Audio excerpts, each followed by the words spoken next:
Hi there everyone, Josiah here with Womp Creations, and today I'm going to show you how I built this Apollo era personal dosimeter. Make sure you stick around for the end of the video. There's some important announcements, including a giveaway announcement.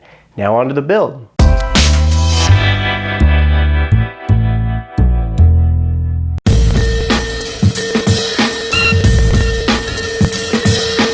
Alright everyone, so last week I promised that this week's build video was going to be a little different than normal, and that's because I'm not making something Star Wars related this week. That's right! I always like to describe Womp as the mostly Star Wars makerspace. Every now and then I will make something that has nothing to do with Star Wars, and I think that's okay.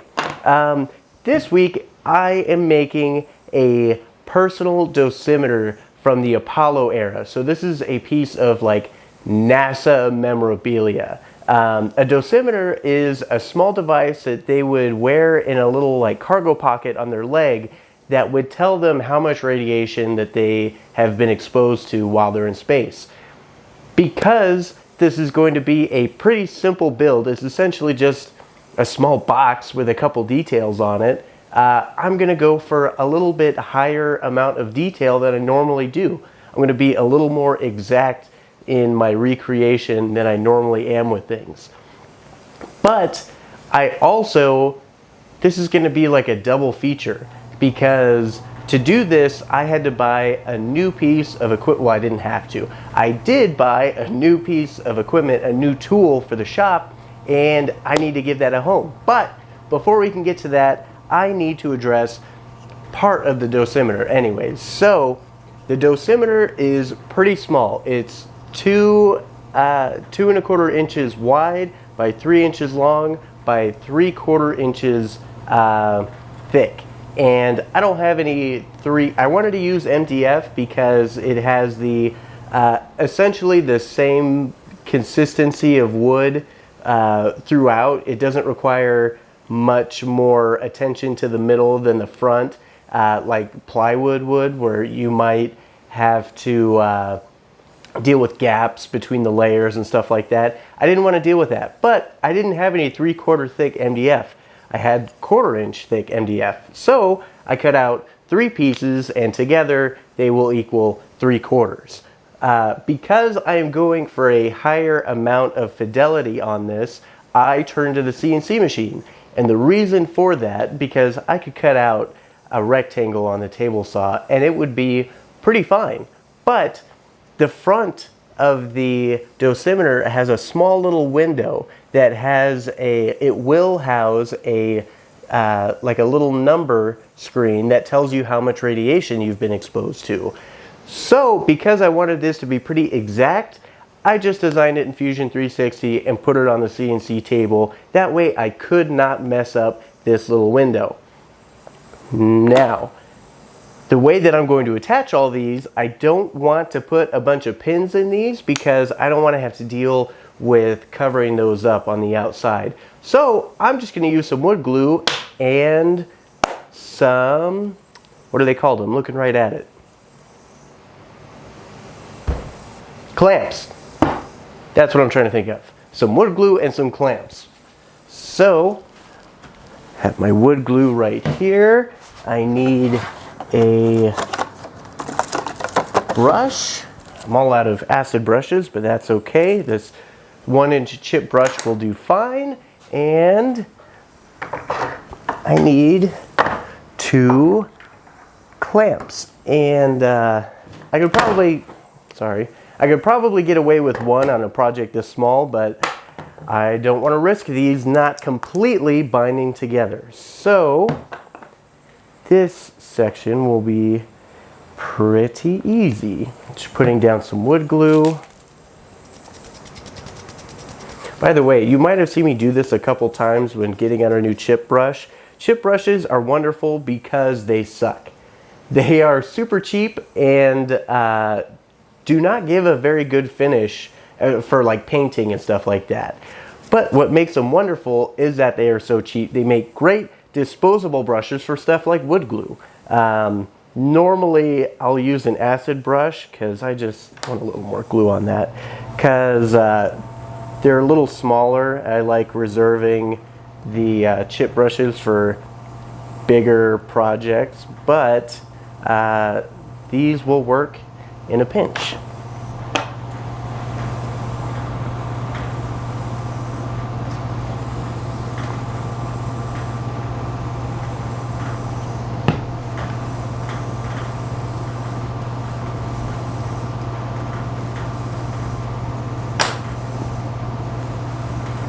Make sure all my edges are lined up. I don't want to create any more work for myself than need be.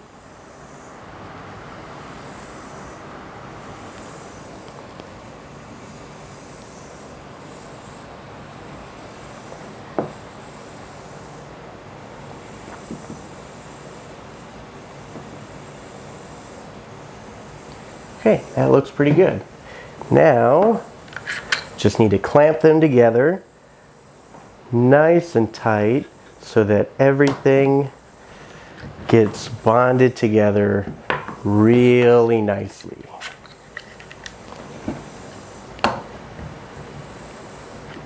Now, like I said, the only reason that I am having to do this step is because I didn't want to go buy some 3/4 inch thick MDF, because I never really have a need for that other than a random thing like this every once in a while. But if you wanted to make this easier on yourself, you could totally get some 3/4 inch MDF, cut out a little rectangle, and use a little router or even a Dremel to carve the little window in there. I just have access to some different tools, so I'm going to use them.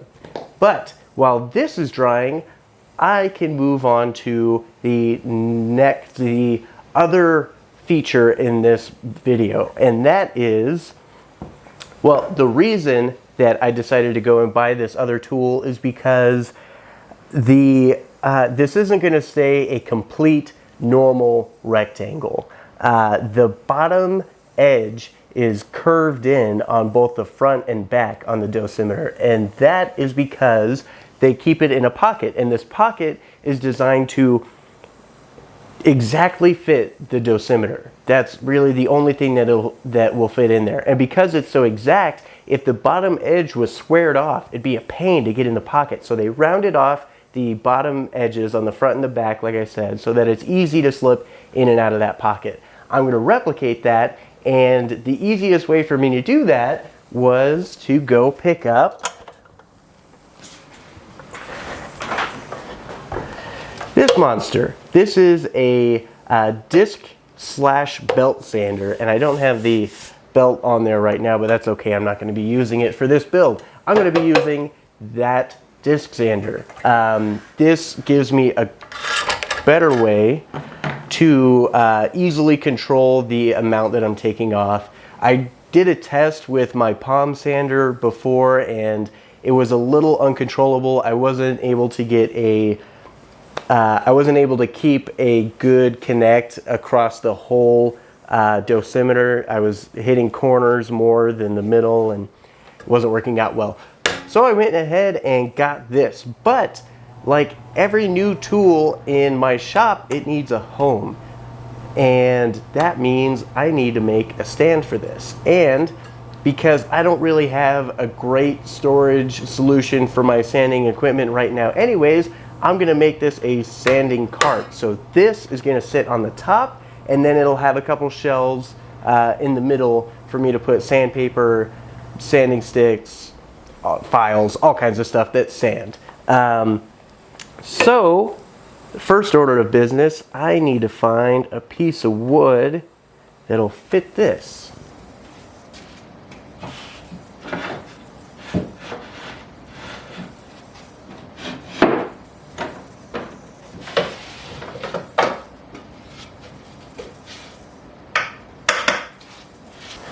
This looks, oh yes, that is what I need. Just make sure, yeah, that'll work. Okay, now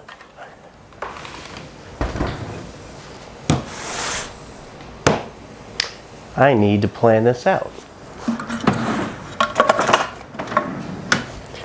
Tape measure, paper,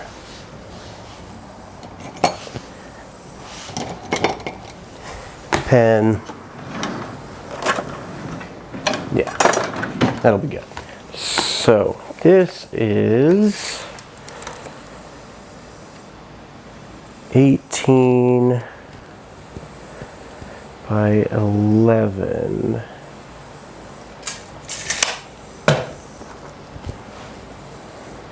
And do I want to have it like this or like this? I'm thinking like this. That way I have access to this and this. The switch is right here. There's adjustments right here. Yeah, this is the side I want to be on. So 18 by 11.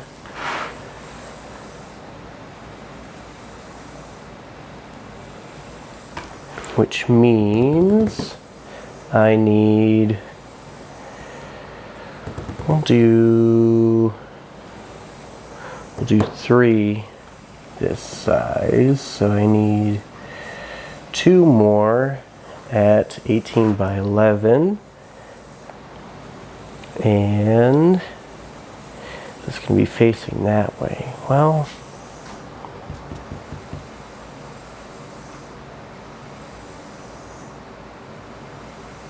yeah, that'll be okay. So I don't want to go any smaller than this. So my sides and my back are going to be on the outside of this, which means this needs to be 12 inches long, and this side needs to be, that's going over, just 18 inches long. How tall do I want this to be? Let's see. This is about the right height that I want this to be at. Maybe a little shorter. Yeah, a little shorter. I want it to be a little shorter than it is now. This is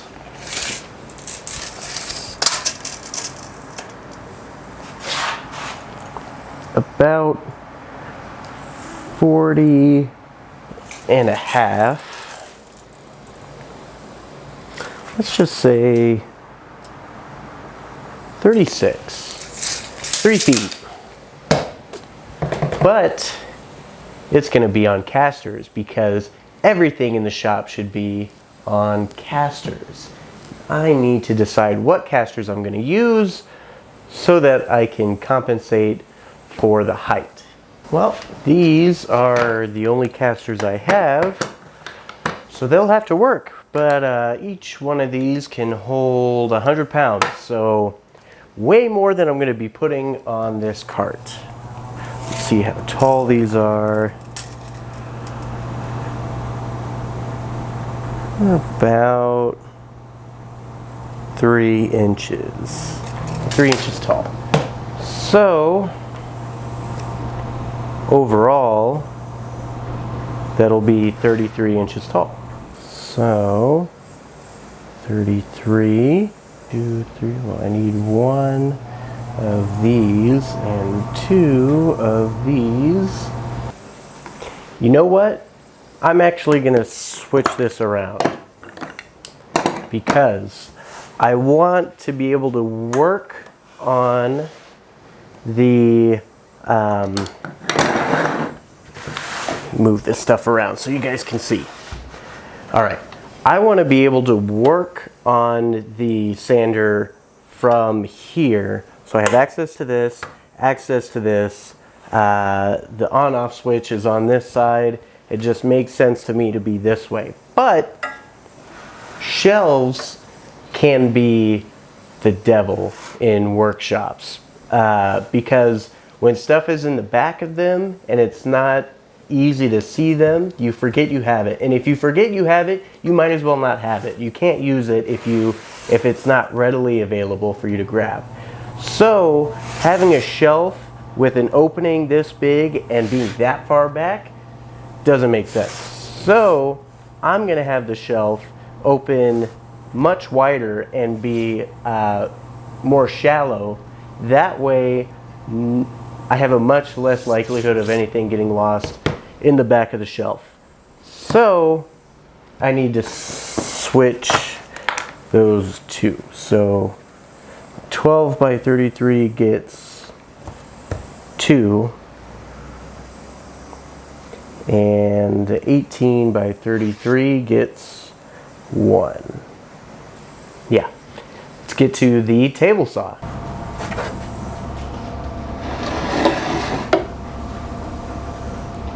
This thing is such a hunk of junk.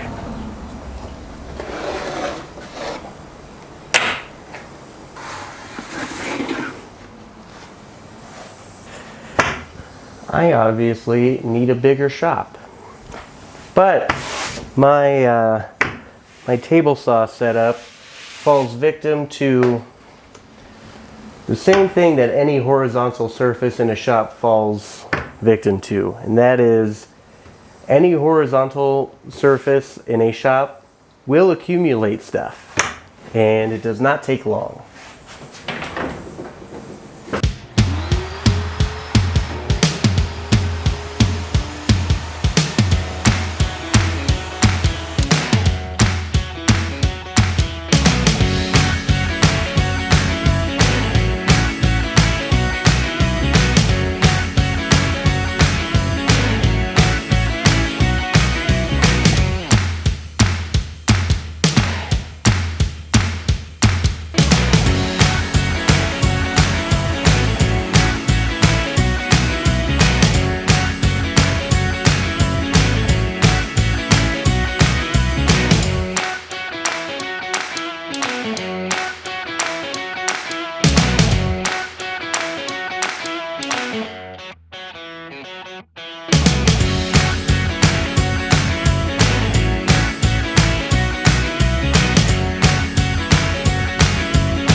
All right, you guys, ignore all of the detritus around me. But this is really the only spot where I can get a shot of me and the stand and have everything in frame.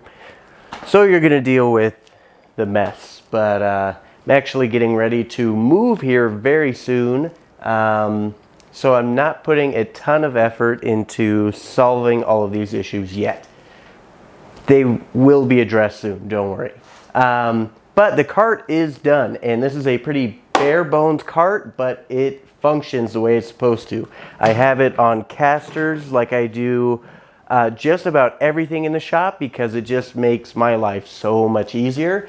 It has 2 shelves here that I can use for storage for all of my sanding stuff. I have my palm sander, sanding sponges, files, all kinds of different sandpaper.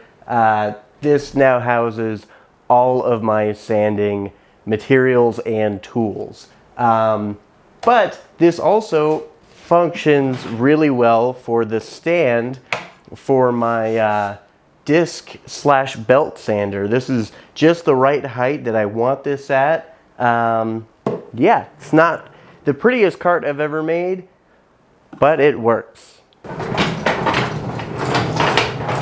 All right, now that I have, I'm going to attach this more permanently to the top of this, but I won't worry about that right now because I won't be using this for very long. But I need to grab the dosimeter. All right, so here is our dosimeter that has been glued and clamped very tightly, and yeah, that's not coming apart. So now what I need to do is I'm going to square off all the sides real quick because they're not exactly perfect. I'm going to sand these on my brand new sanding wheel, on my brand new sanding cart. I'm going to, like I said, square off all the edges, and then I'm probably going to draw on the curve that I want to have on the bottom, just so that I don't overdo it. It'll give me a little bit of a guide. So yeah, so I don't overdo it. But for right now, I just need to square off these edges.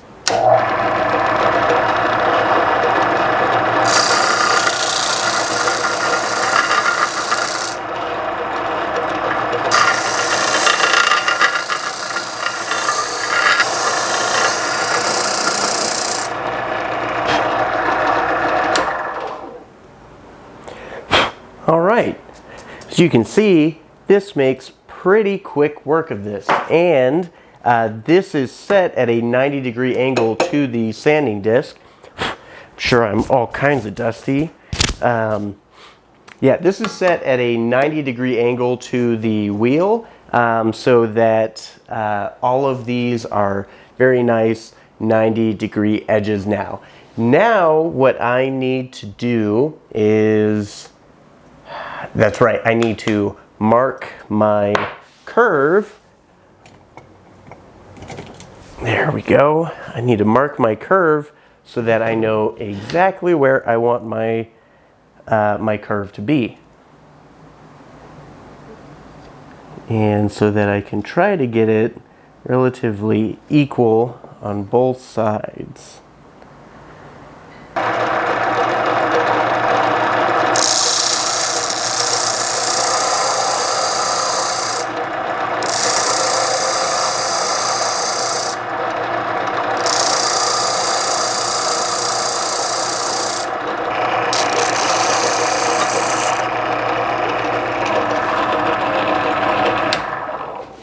There we go. All right, so as you can see, we're getting a nice curve in there. But now, I'm going to do a little more on the sanding wheel. But I think after that, I'm not going to get it to the final form with this. This takes off a lot of material really quickly. And so what I'm going to do is get this to just about the right spot. And then I can go with a little more fine tuning with, I don't have any nail files. I really like to have nail files. They make perfect, very fine control sanding sticks. But I don't have any right now, and I really don't want to go to the store to get some. So I will probably use a file and then some actual sandpaper.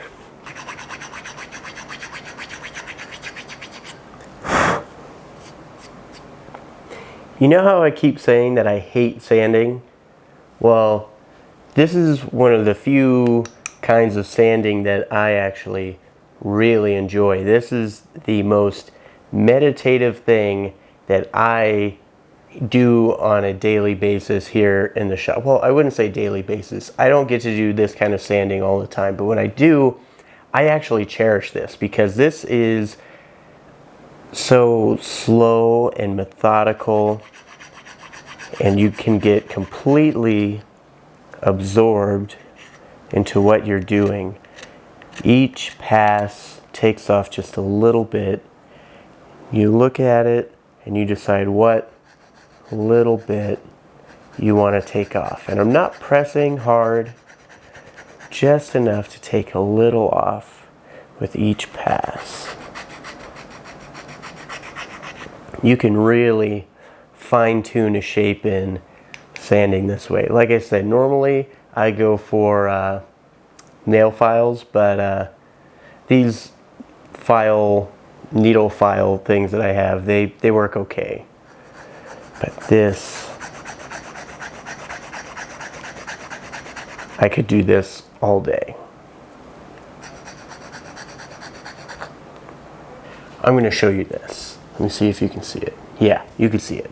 So, look at this lovely curve that I've gradually come down to with very methodical sanding.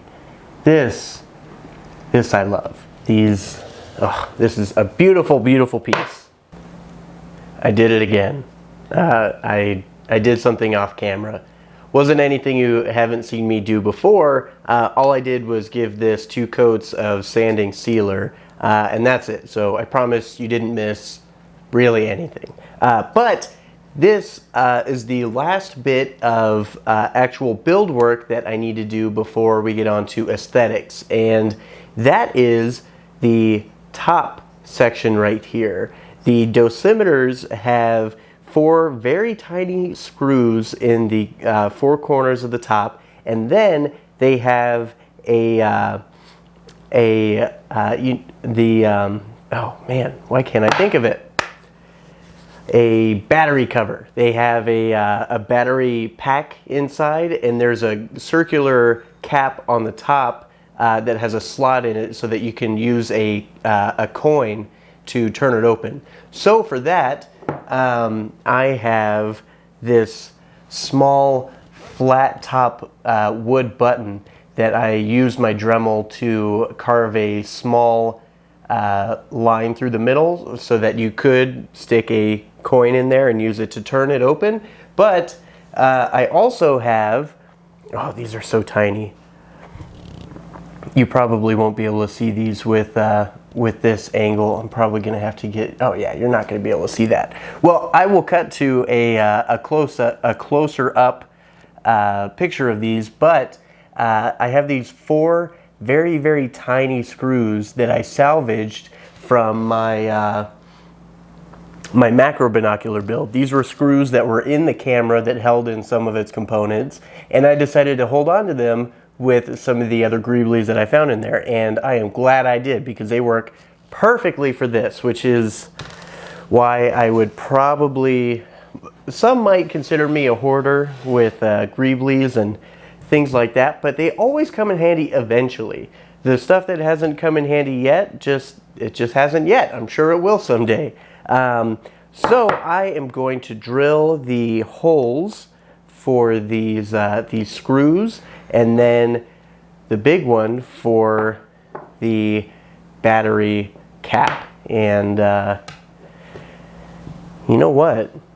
This is the first time that I'm going to have to be drilling into something since the detonator.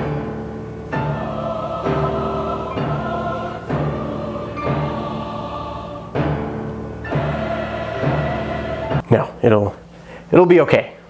It'll be okay.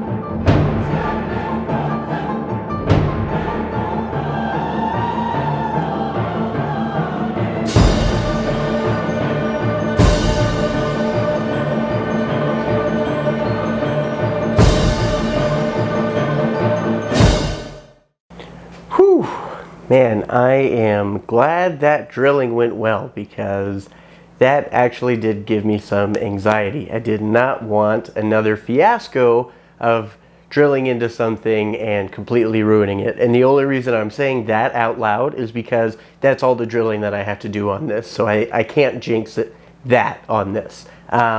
This is turning out very nicely, if I may say so myself. I am pretty pleased with this. Now I'm going to hit it with some 320 sandpaper just so that the surface is really nice and smooth before I paint it. And the reason I'm not using the sanding disc on the brand new sanding cart that I have now is because I wanted a little more control over it. It doesn't, my sanding disc doesn't have a variable speed on it, so it's just one speed, and I wanted a little more control over this. So I'm just gonna go on this pretty lightly. I only put 2 coats of the sanding sealer on this, so there's not a huge, like, thick layer for me to work against. So I just want to go real light just to even out that very outer coat. All right, and then I have this little folded up bit that I can use for the curve, because I do not want to ruin this wonderful curve that I made. I really did enjoy that bit of sanding very much. Okay, I think this is ready for paint, and you know what? I'm not going to make you guys watch me paint this time. All right, guys, so I have my my dosimeter painted, and you'll notice that I hit the inside of the little window here with some black. Everything else is just a beautiful flat white. Now, I also have a whole bunch of stuff here that I need to put on to dress it up.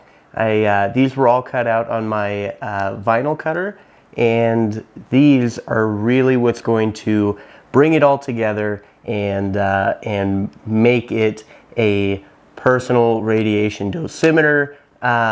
We have the RADS label that goes over the window on the front.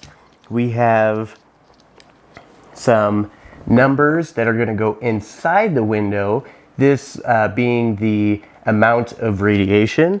And then I ran into a problem where on the side of the dosimeter there's a metallic label. It's like a small aluminum label that has some print, and then because it's aluminum, for the like stuff that is personalized to each dosimeter, like the serial number or the date of manufacturing, they would punch it into the aluminum sticker. But I don't have access to something that would allow me to do that. So I'm using a much cheaper, kind of a cheat way around it. But this is some silver vinyl also cut out on the vinyl cutter. And unfortunately, I tried to cut out the actual print from some black vinyl, but the print was going to be too small for my vinyl cutter to actually cut out with any kind of discernibility of what the letters actually were. So what I did was I got some clear shipping label paper and printed out the label on there. So this is going to go on top of my aluminum label on the side, and it should give the same effect. It won't be spot on, but it'll work. All right, so this is all going to involve some pretty detailed, precise placement of stuff, which is not typically my favorite thing to do, but that's okay. We're going to start off with the easy one. Normally I like to finish on the hard stuff, but I'm going to start off, or no, sorry. Normally I like to finish on the easier tasks, but on this one, I don't know why, but I'm going to go for the easy ones first. So we're going to apply our aluminum-like label to the side. And it's kind of, when you're applying things like labels, you can kind of have a little fun with it. And this is where some of the storytelling element of prop making comes from. When you're applying things like labels, I try to think about the mindset of whoever it is that's applying the label. So In this case, it would be some either someone at the, no, you know what, this would be this would actually be NASA. They wouldn't, the manufacturer, well, maybe in this case it is the manufacturer, in which case the placement would probably be a little more haphazard than if someone at NASA was actually applying this. So so I would imagine that someone at NASA is not manufacturing a bunch of these. They probably are just doing a handful of placing labels because they're only using a handful. But the manufacturer is probably doing much more, and you know, nowadays it would probably be done by a robot. But back then, it might have been done by that might have been an automated process, but we're going to say that it was a person putting it on. And the manufacturer would be much more haphazard in placing the label on the side, I think. So I put this a little catty corner. It still fits on the side really well, but I did it just a little off kilter. You might not even be able to notice, but I will, and I like that detail. That's part of the that's something in prop making that really excites me. Just doing little things that help bring the story out of whatever it is you're making. Now I need to remove the backing from my clear label that goes on top of it. There we go. Now this I want to try to match up with the aluminum label as much as possible, because this is supposed to be part of the label, not a separate entity. There we go. Doesn't look perfect, but that's okay. Rarely anything that I make is. Okay, so now we are going to move on to the window, and this is what is going to take it from being just a white rectangle with a black square in the middle to a dosimeter. And that is arguably one of the most exciting parts of any build, where it starts really looking like what you're making. There we go. Beautiful. All right, these numbers are going to be kind of a pain in the butt, so forgive me, but I am not going to get a up-close shot of me putting them in the window, because I can't really get a good angle that you wouldn't end up looking at the top of my head for quite a while at a time, because I need to get up close and be able to see this very well.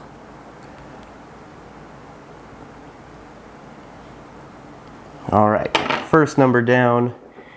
Don't worry, you guys will get a up close shot once they're all in place.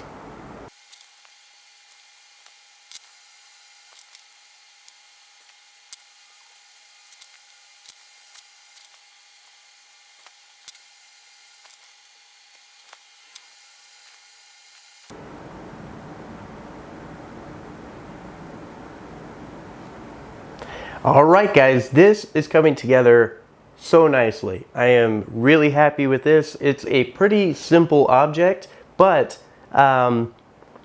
this is one of those where if you get something a little off, it just doesn't look right.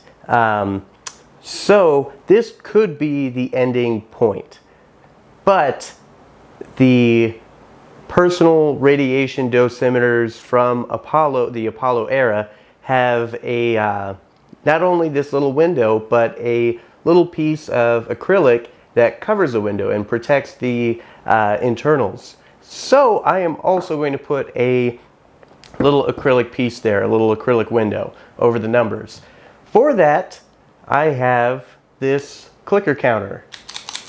I actually bought this because the original plan was to use the internal wheels with the numbers in this, but that didn't end up working out. But it does have an acrylic piece over the numbers, which is exactly what I need. So I'm just going to disassemble this and put it in there. And I designed the cutout for our window here in the dosimeter to be a pretty close fit, so that I hopefully don't need to use any glue to put this window in, because glue, especially CA glue, super glue, has a tendency to fog up clear parts. So here is our little clear acrylic window.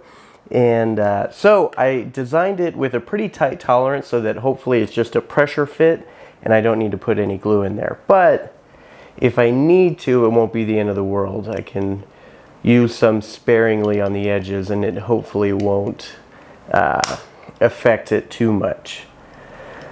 But now, even though I only ended up using the acrylic window out of this clicker, it still functions as a clicker now. So if I ever needed that, I could have it.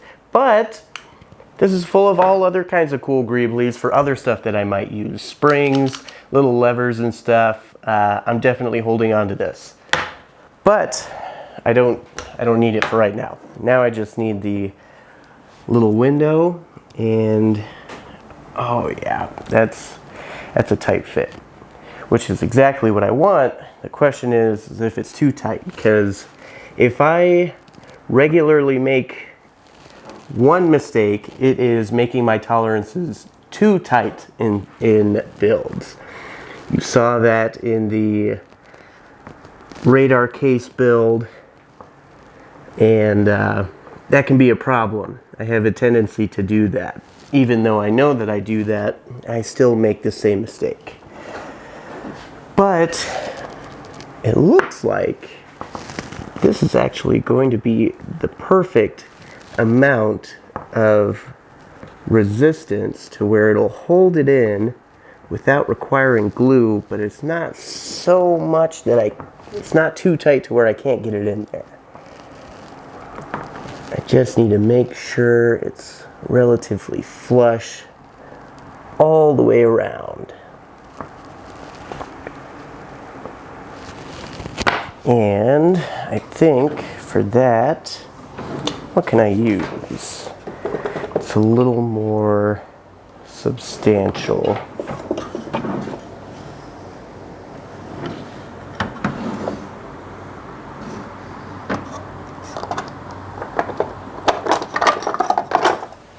Use the bottom of this screwdriver. It's a little bigger, a little meatier, gives me more to hold on to. Oh, there we go. Oh, that's perfect. That's perfect. Don't worry, you'll get a close-up shot in a minute, but this is done. Our dosimeter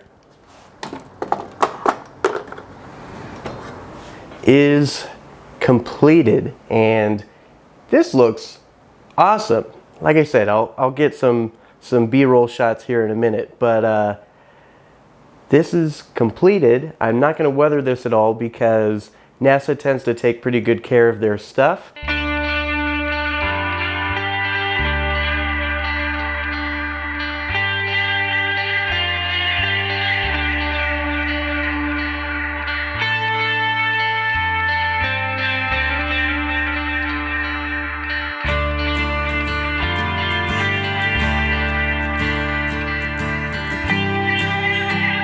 I have a surprise for you guys. Let me grab it.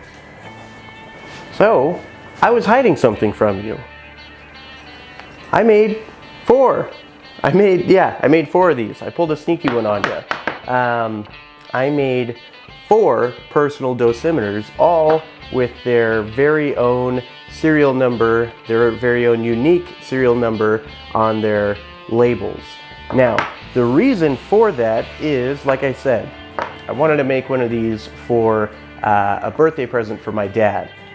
He is turning 50 this year, and I thought that he would really enjoy this. But it's a pretty simple build, and I really wanted one, so I made one for me. And because I wasn't able to do a giveaway for the thermal detonator, I figured I'd make it up to you guys and do a giveaway for 2 of these. So 2 different people are gonna win these. And the way you can enter to win those is just subscribe to the channel and leave a comment below this video saying that you subscribed. And for all of you that are already subscribed, you can just leave a comment saying that you are already subscribed. But on the, what day is this video coming out? Okay, so on the 29th, 2 winners will be picked. You will all be put into a random number generator. Well, you will all be assigned a number just based off of when you, you know, meet the requirements. Whenever you subscribe and comment, I will add your name to the list, give you a number, and then on the 29th of July 2020, I will use Google's random number generator to pick 2 of you randomly. Now, if you want a double entry, if you want 2 entries instead of just 1, all of my Patreon patrons, no matter what tier you are, whether you're in the $1, $5, or $9, you will automatically get an entry for that. So anyone who is a Patreon sponsor before the 29th will get 1 entry, and then anyone who subscribes to the channel and comments below letting me know that they subscribed will also get an entry. So you want 2 entries, go support us on Patreon. The link will be in the description, and subscribe and comment. I had a ton of fun making these, and you know that I like things dirty, so I couldn't resist it. The one that I'm keeping, I dirtied it up quite a bit. There's some massive chipping, and I actually took a lighter to some of the edges to kind of darken it up and give it some color. So mine's a little dirty. You guys are going to be getting pristine, NASA-esque personal radiation dosimeters. I had a ton of fun making these, and the sanding cart, I almost forgot about that. The sanding cart I am going to be using quite often. I already know that. Thank you guys for watching, and thank you for all of your support. As always, it really means a lot to me. Make sure, like I said, even if you don't want to enter the giveaway and you enjoyed today's video, go ahead and hit the subscribe button. That helps us out a lot, and we are coming out with videos, quite a bit of videos. If you guys are wanting more content than we're putting out right now, this is about all I can manage with my current time situation. But we're coming out with 2 videos a week, so make sure you subscribe and hit the notification bell right next to it so you don't miss anything. We're still coming out with our show and tell videos every Wednesday. You can follow us on social media, on Instagram or Facebook, so that you can stay up to date on on what's going on in the shop. Oh my gosh, I'm a little tired. There's a lot been going on. Speaking of which, this is going to be our, I mentioned earlier that we're going to be moving.